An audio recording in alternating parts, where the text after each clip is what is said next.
காதலன் திருமணம் செய்ய மறுத்ததால் மனமுடிந்த இளம்பெண் கடிதம் எழுதி வைத்துவிட்டு தற்கொலை செய்து கொண்ட சம்பவம் புதுச்சேரியில் சோகத்தை ஏற்படுத்தியுள்ளது. புதுச்சேரி கனகச்செட்டிக்குளத்தைச் சேர்ந்தவர் கொத்தன்னா ராசு. இவரது மகள் பூஜா. இவர் கோயம்புத்தூரில் உள்ள தனியார் மருத்துவமனையில் பணியாற்றி வந்தார். இவர் கனகச்செட்டிக்குளத்தைச் சேர்ந்த ரமேஷ் என்பவரை காதலித்து வந்தார். இந்நிலையில் பூஜா ரமேஷிடம் தன்னை திருமணம் செய்து கொள்ளும்படி கூறி வந்துள்ளார். அவரும் திருமணம் செய்து கொள்வதாக கூறி காலம் கடத்தி வந்ததாக தெரிகிறது. இதனால் மனமுடைந்த பூஜா கடந்த 13ஆம் தேதி பழச்சாறில் எளிமருந்து கலந்து குடித்து மயங்கி விழுந்தார். உடனே அவர் குடும்பத்தினர் மீட்டு புதுச்சேரி அரசு மருத்துவமனையில் சேர்க்கப்பட்ட பெண் மேல் சிகிச்சைக்காக அவரை சென்னை ஸ்டாலின் மருத்துவமனையில் சேர்த்தனர். அங்கு அவர் சிகிச்சை பலனின்றி இறந்தார். மேலும் போலீசாருக்கு தற்கொலை செய்து கொள்வதற்கு முன் பூஜா எழுதி வைத்திருந்த கடிதத்தை கைப்பற்றி விசாரித்தனர். இதில் பூஜா தன்னை ரமேஷ் திருமணம் செய்து கொள்ளாமல் ஏமாற்றி துரோகம் செய்து விட்டதாக எழுதியிருந்தார். அதன் அடிப்படையில் காலாப்பட்டு போலீசார் ரமேஷ் மீது வழக்கு பதிவு செய்து அவரை தேடி வருகின்றனர். மேலும் பூஜாவின் உறவினர்கள் மற்றும் பொதுமக்கள் காதலனை கைது செய்ய கோரி கிழக்கு கடற்கரை சாலையில் சாலை மறியல் போராட்டத்தில் ஈடுபட்டதால் பரபரப்பு ஏற்பட்டது. அதிமுக பொதுக்குழுவின் தீர்மானத்திற்கு எதிராக நீதிமன்றத்திற்கு சென்ற சசிகலா உட்பட யாராக இருந்தாலும் அதிமுகவிற்கு விரோதிகள் என்றும் அவர்களுக்கும் அதிமுகவிற்கும் சம்பந்தமில்லை எனவும் அதிமுக மாநில செயலாளர் அன்பழகன் தெரிவித்துள்ளார். புதுச்சேரி அதிமுக தலைமை அலுவலகத்தில் செய்தியாளர்களை சந்தித்த மாநில செயலாளர் அன்பழகன் புதுச்சேரி மாநிலத்தில் 50,000க்கும் மேற்பட்ட போலி ரேஷன் கார்டுகளை புரோக்கர்கள் மூலம் அதிகாரிகள் ரூபாய் 15,000 லஞ்சம் பெற்றுக் கொண்டு வழங்கியதால் அரசின் மானியம் ரூபாய் 36 கோடி வீணாக்கப்பட்டுள்ளது என்றும் இது தொடர்பாக கட்சி வேறுபாடின்றி அனைத்து சட்டமன்ற உறுப்பினர்களுக்கும் பேரவையில் விவாதிக்க வேண்டும் என தெரிவித்தார். இது உறுதியானால் சம்பந்தப்பட்ட அமைச்சரை முதலமைச்சர் பதவி நீக்கம் செய்ய வேண்டும், இல்லையென்றால் அதிமுக போராட்டத்தில் ஈடுபடும் என எச்சரிக்கை விடுத்தார். கடந்த ஜூன் மாதம் ஆளுநர் தலைமையில் திட்டக்குழு கூட்டம் கூட்டப்பட்ட ரூபாய் 12,700 கோடி பட்ஜெட்டுக்கு இறுதி செய்யும் மத்திய அரசிடம் ஒப்புதல் அனுப்பியும் இதுவரை வழங்கவில்லை என்றும் மத்தியில் ஆளும் பாஜக அரசு கூட்டணி புதுச்சேரி அரசுக்கு எந்தவித ஒத்துழைப்பும் வழங்காமல் மாநில மக்களை அவமதித்து வருகிறது என குற்றம் சாட்டினார்.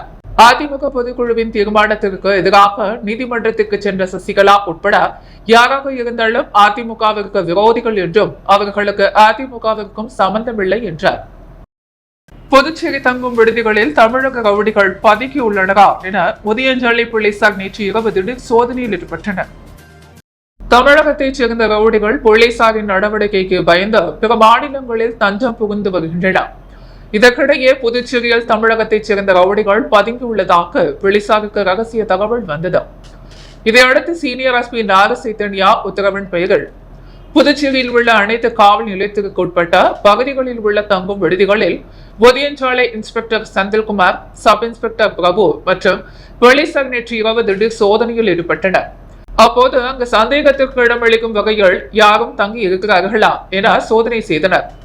மேலும் தங்கும் விடுதிக்கு வருபவர்கள் விவரங்களை நிச்சயம் பதிவேட்டில் பதிவு செய்ய வேண்டும் என்றும் தங்க வருபவர்களிடம் ஏதேனும் ஒரு அடையாள அட்டை நகலை கேட்டு பெற்றிருக்க வேண்டும் என ஹோட்டல் நிர்வாகிகளுக்கு அறிவுறுத்தினர். சந்தேகத்திற்கு இடமளிக்கும் வகையில் யாரேனும் வந்தால் உடனடியாக அருகில் உள்ள காவல் நிலையம் மற்றும் காவல் கட்டுப்பாட்டு அறைக்கு தகவல் தெரிவிக்க வேண்டும் என தெரிவித்தார். இதேபோல் புதுச்சேரி உள்ளிட்ட பல்வேறு பகுதிகளிலும் போலீசார் தமிழக ரவுடிகள் குறித்து சோதனையில் ஈடுபட்டனர். புதுச்சேரி முதலியார்பேட்டை தொகுதி நயினார் மண்டபம் அருள்மிகு ஸ்ரீ நாகமுத்து மாரியம்மன் ஆலயத்தில் 5ஆம் நாள் உபயதாரர்கள் சார்பில் வான வேடிக்கையுடன் அருள்மிகு நாகமுத்து மாரியம்மன் வீதி உலா நடைபெற்றது. புதுச்சேரி முதலியார்பேட்டை தொகுதி நயினார் மண்டபம் அருள்மிகு ஸ்ரீ நாகமுத்து மாரியம்மன் மற்றும் முத்துமாரியம்மன் ஆலயங்களில் 41ஆம் ஆண்டு செடல் மற்றும் தேர்பவனி திருவிழா கடந்த 12ஆம் தேதி கொடியேற்றத்துடன் தொடங்கியது. இதனைத் தொடர்ந்து அம்மனுக்கு அபிஷேக ஆராதனைகள் நடைபெற்ற தினமும் பல்வேறு வாகனங்களில் எழுந்தருளிய நாகமுத்து அம்மன் பக்தர்களுக்கு அருள் அளித்தார். இதனைத் தொடர்ந்து 5ஆம் நாள் திருவிழா வியாழக்கிழமை அன்று நடைபெற்றது. இதில் 5ஆம் நாள் உபயதாரர்கள் ஏற்பாட்டின் பெயர்கள் விநாயகர், முருகர், வள்ளி தெய்வானை, நாகமுத்து மாரியம்மன், இடுதாங்கி, அங்காளம்மன், முத்துமாரியம்மன் ஆகிய சுவாமிகள் பல்வேறு வாகனங்களில் எழுந்தருளி பக்தர்களுக்கு அருள் அளித்தனர். இதில் சிறப்பு விருதுகளாக கலந்து கொண்ட தொகுதி சட்டமன்ற உறுப்பினர் சம்பத் சுவாமி தரிசனம் செய்தார். நிகழ்ச்சிக்கான ஏற்பாட்டினை 5ஆம் நாள் உபயதாரர்களான விழாக்குழு தலைவர் கதிரவன் வைத்தி என்கிற ராஜேந்திரன், பெரியசாமி, ரத்தின பாரதி, முருகன், பாபு, மேகநாதன், பாலகிருஷ்ணன், புஷ்பராஜ், விவேக், வள்ளலார் நகர் மற்றும் வள்ளலார் பகுதியைச் சேர்ந்த சந்திரசேகரன், சீனிவாசன், உலகநாதன், சிதானந்தன், காமராஜ் ஆகிய நிர்வாகிகள் விழாவுக்கான ஏற்பாடுகளை செய்திருந்தனர். இந்நிகழ்ச்சியில் நயினார் மண்டபம் உள்ளிட்ட பல்வேறு பகுதிகளைச் சார்ந்த ஏராளமான பொதுமக்கள் கலந்து கொண்டனர். மேலும் 5ஆம் நாள் உபயதாரர்கள் சார்பில் இன்னிசை கச்சேரி நடைபெற்றது. ஊர்வலத்தின் பொழுது ஏராளமான பக்தர்கள் கலந்து கொண்டு அம்மனின் அருள் பெற்றனர். வெளியூர் திருக்காஞ்சி அருள்மிகு ஸ்ரீ காமாட்சி, ஸ்ரீ மீனாட்சி உடனுரை ஸ்ரீ கங்கை வராக நந்தீஸ்வரர் ஆலயத்தில் ஆடிப்புற பிரம்மோற்சவ விழாவின் முதல் பத்திரிகை முதல்வர் மற்றும் அமைச்சரிடம் வழங்கப்பட்டது. புதுச்சேரி மாநிலம் வெள்ளியனூர் கொம்யூன் திருக்காஞ்சி அருள்மிகு ஸ்ரீ காமாட்சி, ஸ்ரீ மீனாட்சி உடனுரை ஸ்ரீ கங்கை வராக நந்தீஸ்வரர் ஆலயத்தின் ஆடிப்புற பிரம்மோற்சவ விழா வருகின்ற 28ஆம் தேதி மாலை 6 மணிக்கு அனுச்சை விக்னேஸ்வர பூஜை, வாஸ்து சாந்தி, மிர்சங் கிரகணம், விநாயகர் திருவீதி விழாவுடன் துவங்கியுள்ளது. இதனை அடுத்து இதற்கான ஆடிப்புற திருவிழாவின் முதல் பத்திரிகையினை ஆலயத்தின் தலைமை குழுக்கள் சரவணன், சிவாச்சாரியார் தலைமையில் ஆலய நிர்வாகிகள், முதல்வர் நாராயணசாமி மற்றும் அமைச்சர் தேனி ஜெயக்குமாரை சந்தித்து வழங்கினர். வங்கக்கடலில் காற்றழுத்த தாழ்வு நிலை உருவாக்கியுள்ள நிலையில் புதுச்சேரி துறைமுகத்தில் 1ஆம் எண் புயல் எச்சரிக்கை கூண்டு ஏற்றப்பட்டுள்ளது. வங்கக்கடலில் காற்றழுத்த தாழ்வு நிலை உருவாக்கியுள்ளதால் புதுவை மற்றும் தமிழகத்தில் உள்ள 9 துறைமுகங்களில் 1ஆம் எண் புயல் எச்சரிக்கை கூண்டு ஏற்றப்பட்டுள்ளது. இந்நிலையிலேயே புதுச்சேரி மற்றும் காரைக்கால் பகுதிகளில் உள்ள துறைமுகங்களில் 1ஆம் எண் புயல் எச்சரிக்கை கூண்டு ஏற்றப்பட்டுள்ளது. மேலும் மீனவர்கள் தங்களது படகுகளை பாதுகாப்பாக வைத்துக் கொள்ளுமாறு மீன்வளத்துறை சார்பில் அறிவுறுத்தப்பட்டுள்ளது. ரயில்வே நிலையம் அருகே சாலையில் விழுந்த மரத்தை தனது அழைப்பை ஏற்று துரிதமாக அப்புறப்படுத்திய அதிகாரிகள், ஊழியர்களை அதிமுக மாநில செயலாளர் அன்பழகன் சால்வை அணிவித்து பாராட்டினர். புதுச்சேரியில் நேற்று மாலை பலத்த காற்றுடன் பெய்த பெரும் மழையால் சுபையா சாலை வானகப்பேட்டை சந்திப்பில் சாலையோரத்தில் இருந்த மரம் வேரோடு சாய்ந்து விட்டது. இதில் அவ்வழியாக சென்ற ஒருவருக்கு பலத்த காயம் ஏற்பட்டது. இதுகுறித்த தகவல் அறிந்த தொகுதி முன்னாள் சட்டமன்ற உறுப்பினரும் அதிமுக மாநில செயலாளருமான அன்பழகன் உடனடியாக சம்பவ இடத்திற்கு நேரில் சென்று அங்கிருந்து பொதுப்பணித்துறை, உள்ளாட்சித்துறை, காவல்துறை, மின்துறை அதிகாரிகளை தொடர்பு கொண்டு சம்பவ இடத்திற்கு வருமாறு அழைத்தார். உடனடியாக சம்பவ இடத்திற்கு விரைந்து வந்த அதிகாரிகளுடன் அதிமுக தொண்டர்களும் இணைந்து சாலையில் விழுந்திருந்த மிகப்பெரிய மரத்தை வெட்டி அப்புறப்படுத்தினர்.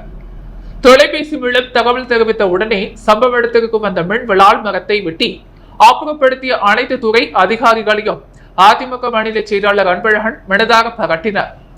மேலும் பொதுப்பணித்துறை, உள்ளாட்சித்துறை, காவல்துறை, மின்துறை அதிகாரிகள் மற்றும் ஊழியர்கள் அனைவருக்கும் சால்வை அணிவித்து மரியாதை செலுத்தினார்.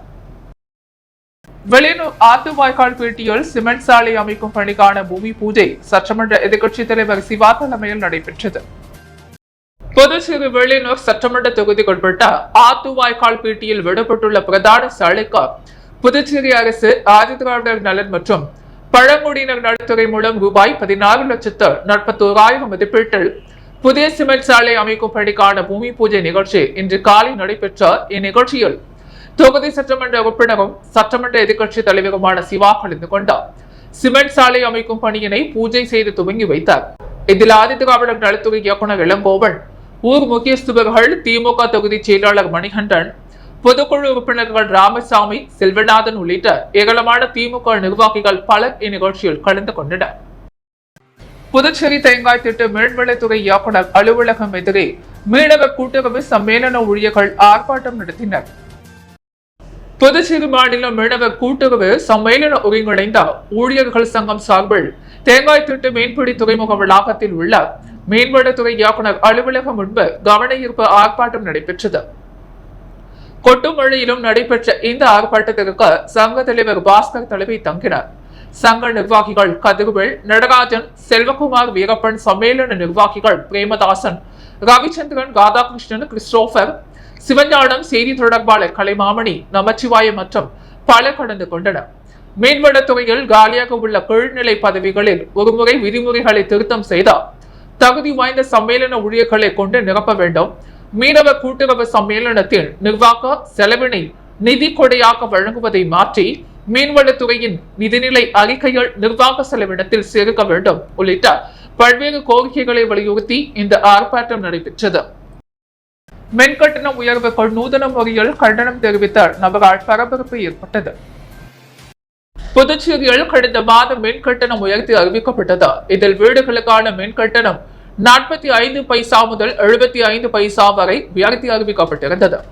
இந்நிலையில் மின் கட்டண உயர்வை கண்டித்து அதனை எதிர்ப்பு தெரிவிக்கும் வகையில் ஆம் ஆத்மி கட்சி நிர்வாகி சுந்தரராஜன் என்பவர் புதுச்சேரி வம்பாக்கீரப்பாளையம் பகுதியில் உள்ள மின்துறை தலைமை அலுவலகத்தில் உள்ள மின் கட்டணம் செலுத்தும் இடத்திற்கு கோவணத்துடன் வந்து மின் கட்டணத்தை செலுத்தினார். மேலும் மின் கட்டண உயர்வால் நடுத்தர மக்கள் மிகவும் பாதிக்கப்படுவதாகவும் குற்றம் சாட்டியுள்ளார். மற்ற மாநிலங்களில் இருக்கும் இலவச மின்சாரத்தை புதுச்சேரியில் கொண்டு வர வேண்டும் என வலியுறுத்தி அரை நிவாரண போராட்டத்தில் ஈடுபட்டார். புதுச்சேரி முதலியார்பேட்டை கடலூர் சாலையில் தூர்வாரப்படாமல் கிடப்பில் போடப்பட்ட கழிவுநீர் வாய்க்கால் பாஜக மாநில செயலாளர் வெற்றி செல்வத்தின் முயற்சியால் இன்று தூர்வாரப்பட்டது.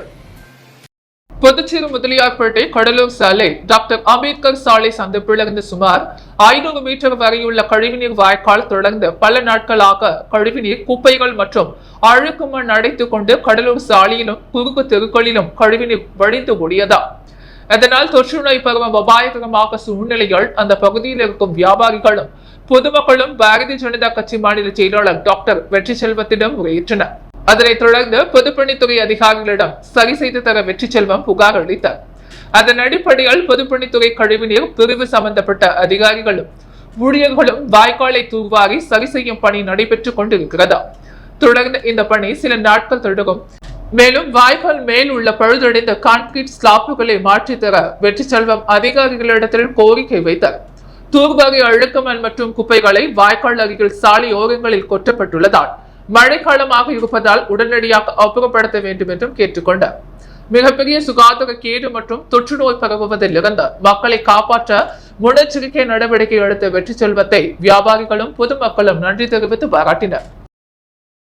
அரியாங்குப்பம் ஸ்ரீ முத்துமாரியம்மன் ஆலய சடல் திருவிழாவை முன்னிட்டு சகைவார்த்தல் நிகழ்ச்சி சேர்மன் ஆனந்தன் முன்னிலையில் நடைபெற்றது.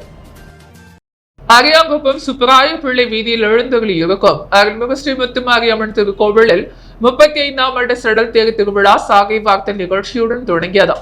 முன்னதாக மங்கள இசையுடன் தொடங்கிய நிகழ்ச்சியில் அம்மனுக்கு அபிஷேக ஆராதனைகள் செய்து ஆற்றங்கரைக்கு சென்று புனித நீர் திரட்டி பூங்கரகம் விளங்கரித்து வீதி உலா வந்து அம்மனுக்கு புனித நீரால் அபிஷேகம் மற்றும் பால், தயிர், சந்தனம், பன்னீர், இளநீர், பஞ்சாமிர்தம், தேன் இவைகளால் அபிஷேகம் செய்தார். அம்மனுக்கு பக்தர்கள் எடுத்து வந்த கூழ் குடத்திற்கும் தீபாரதனை காண்பிக்கப்பட்டு கஞ்சி மற்றும் கூழ் ஊற்றுதல் நிகழ்ச்சி நடைபெற்றது. இதில் சிறப்பு அழைப்பாளராக அரியாங்குப்பம் கொம்யூன் பஞ்சாயத்து முன்னாள் சேர்மன் ஆனந்தன் கலந்து கொண்டு சுவாமி தரிசனம் செய்து கஞ்சி மற்றும் கூழ் ஊற்றல் நிகழ்ச்சியை தொடங்கி வைத்தார். இதில் திரளான பக்தர்கள் கலந்து கொண்டு சுவாமி தரிசனம் செய்த அம்மனின் அருளை பெற்றனர். இதற்கான ஏற்பாடுகளை அருள்மிகு ஸ்ரீ முத்துமாரியம்மன் திருக்கோவிலில் விழா குழுவினர் மற்றும் அரியாங்குப்பம் கிராமவாசிகள், அர்ச்சகர் முருகன் ஆகியோர் செய்திருந்தனர். புதுவையின் அன்றாட நிகழ்வுகளை காண பாண்டி ஹெட்லைன்ஸ் யூடியூப் சேனலை சப்ஸ்கிரைப் பண்ணுங்க. தொடர்ந்து எங்களுடன் இணைந்திருக்க பக்கத்தில் உள்ள பெல் பட்டனை பிரஸ் பண்ணுங்க, லைக் பண்ணுங்க, ஷேர் பண்ணுங்க. என்றும் உங்களுடன் பாண்டி ஹெட்லைன்ஸ்.